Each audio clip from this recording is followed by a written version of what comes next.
সবুজ পাতার ফাঁকে ফাঁকে এই কমলা গাছে ঝুলছে। এই অঞ্চলের মানুষের কাছে এটা একটু বিচিত্র।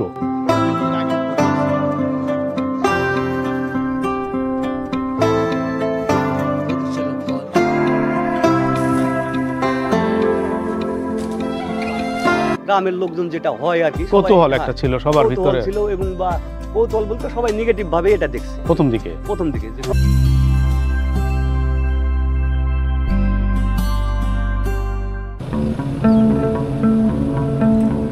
ধান ও আমের জেলা হিসাবে বেশ সুখ্যাতি রয়েছে নওগাঁর।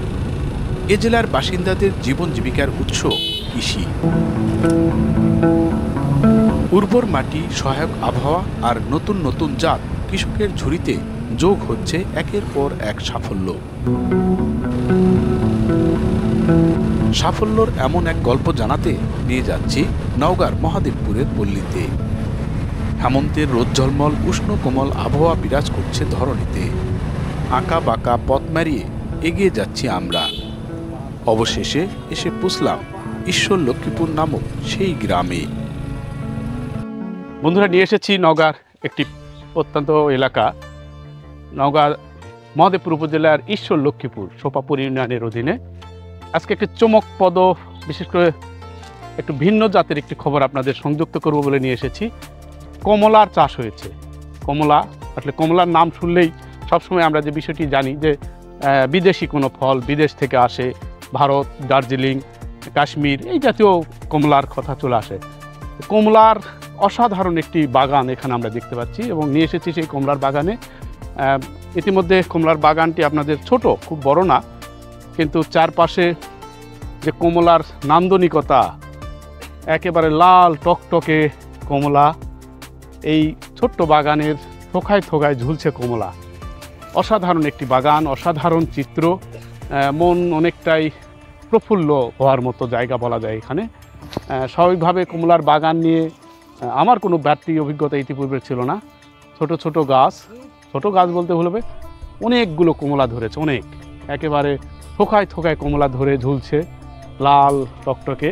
বিশেষ করে চায়না কমলা যে আমরা বাজার থেকে অনেক সময় কিনে খাই, সেই চায়না কমলা অনেকটা ঠিক সেই রকমই, খুব একটা পরিপূর্ণ কমলার এখানে গাছগুলো আমরা দেখতে পাচ্ছিলাম।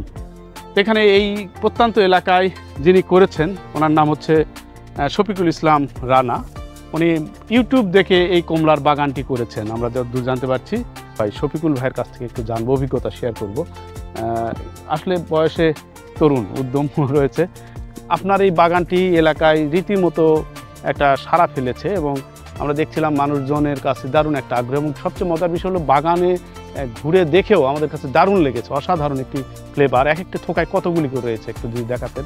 এক একটা থোকায় রয়েছে আপনার হলো কোনোটা 10টা 12টা, কোনো জায়গায় মনে করেন 8টা 10টা। যেমন এই যে এই থোকাগুলো দেখেন এখানে, কিন্তু প্রচুর পরিমাণে। এখানে মনে করেন যে গুনতে গেলে একটা টাকা গুনতে হবে, তারপরে অনেক থোকা, অনেকগুলো। এই যে ভিতরে দেখেন আরো অনেক প্রচুর পরিমাণে আছে এখানে।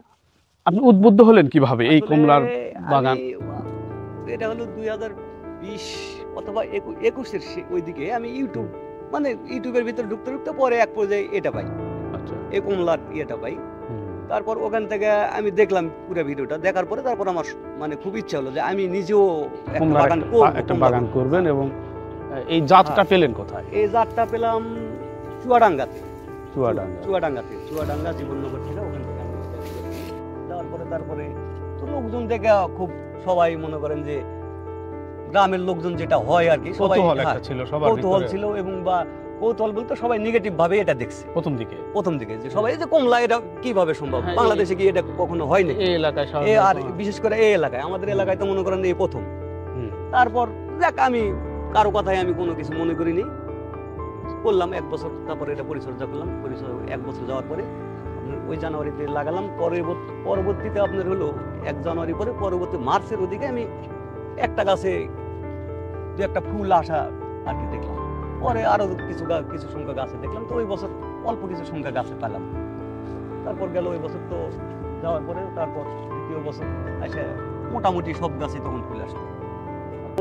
জমি কতখানি আছে? জমি আমার আছে 1 বিঘা। 1 বিঘার মধ্যে আমি এখানে করেছি হলো 7 কাঠা হয়তো হবে, এরকমই হবে 7 কাঠার মতো। 7-8 কাঠার মতো। 7-8 কাঠার মোট কতগুলো গাছ আছে? আমার গাছ আছে এখানে 45টা। 45টা গাছ। 45টা গাছ আছে। মালটার গাছ মালটা আছে, আর হলো আরেকটা আপনার হলো দার্জিলিং যেটা বলে, দার্জিলিং গাছ আছে 9টা।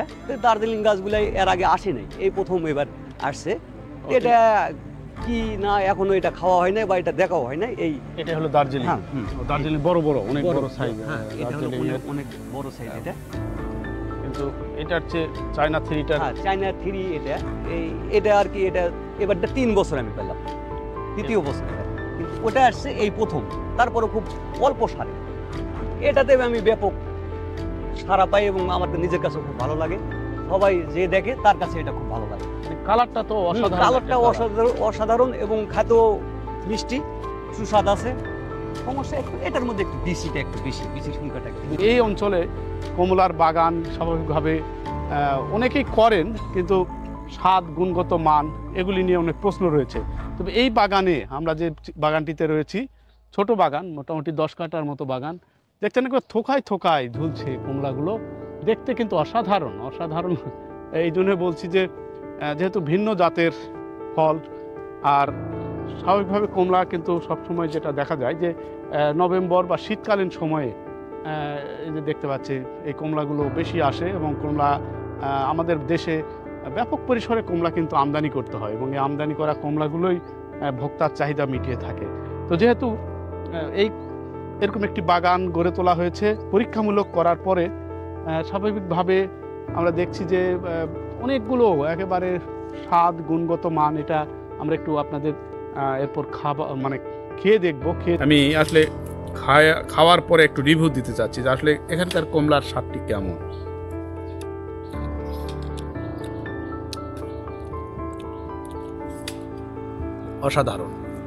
অসাধারণ, একেবারে সেম বাইরের যে কমলাগুলো খাওয়া হয়, বিশেষ করে চায়না কমলা, চায়নার কমলার সমানই এটা মোটামুটি।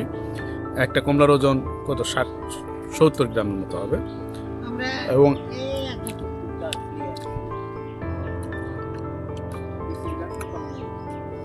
মিষ্টি, যেভাবে বলি যথেষ্ট মিষ্টি, স্বাদ, সুস্বাদু, এবং সম্পূর্ণ চায়না কমলার যে ফ্লেভার, সেই ফ্লেভারই এখানে রয়েছে। তো মিষ্টিটা তীব্র মিষ্টি না, একটু কম হবে, তবে স্বাদে, গন্ধে একেবারে কমলার যে সব উপাদান থাকা দরকার সবই রয়েছে এখানে।